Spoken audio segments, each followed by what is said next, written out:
Quello mi deve contraddire pure con le cose impossibili. È il carattere. Andiamo, fate pace, va, fate pace, fate pace. Nicolina che la pettola fuori. Facciate pazienza, papà.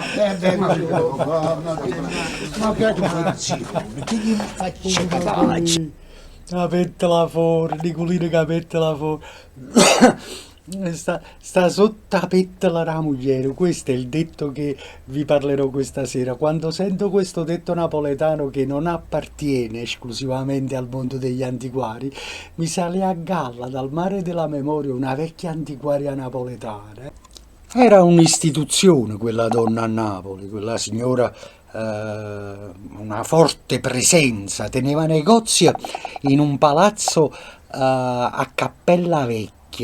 Cappella Vecchia è una stradina di Napoli tra via Vannella Gaetani, via Domenico Morelli, piazza Vittoria e praticamente intorno a lei si è creato il centro degli antiquari napoletani della zona Chiaia, della zona elegante, la zona chic, a 2 passi dal lungomare di Napoli, che per tanti anni e tutt'oggi è zona famosa proprio per l'antiquariato napoletano.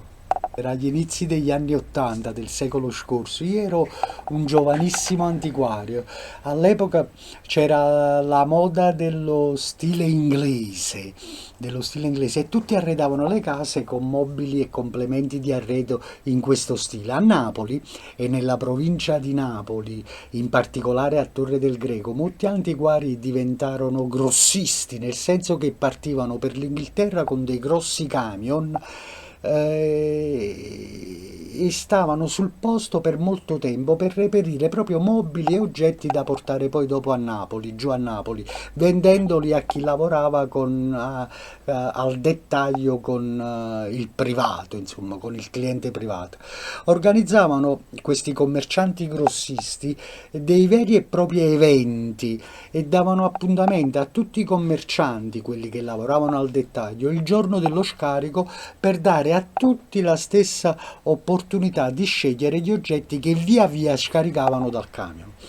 Lei, quella signora che mi è venuta in mente pensando a quel detto, sta sotto la pettola la moglie, la vecchia antiquaria, era l'unica donna in mezzo a tanti uomini, era una abilissima commerciante e riusciva ad accaparrarsi sempre i pezzi più belli e pregiati.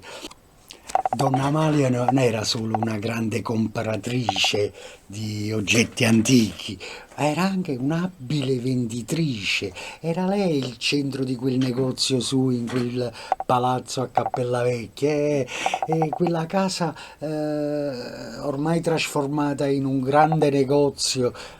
La domenica in particolare diventava come un mercatino e arrivavano privati, mercanti d'arte a proporre oggetti, collezionisti curiosi, insomma era sempre pieno di gente e quando lei trattava un oggetto con qualcuno e si avvicinava il marito e interveniva e diceva la sua, ma guarda questo, lei subito lo metteva a posto, lo zittiva, Peppi, per piacere, levate al loco, va a fare caffè signore e lo mandava a fare che Peppina calava la capa e gli va a fare caffè, zitta e muta.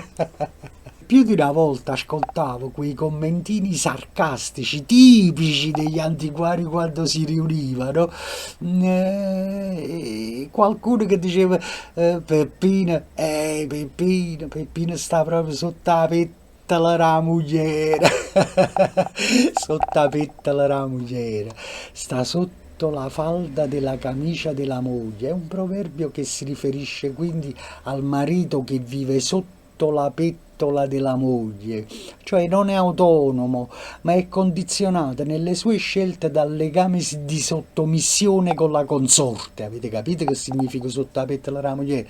In tema di pettola c'è anche un modo di dire che si adatta benissimo ai cosiddetti babboccioni, pettulelle mamme, costui è un giovanotto che nonostante non sia più un adolescente continua a fare affidamento sulla mamma per tutte le sue esigenze, però la mamma non è immune da colpa perché invece che spingerlo a cercare la sua strada lo difende a spada tratta da coloro che accusano di essere uno sfaticato e pette le mamme e una sta sotto la pettola la moglie e so due.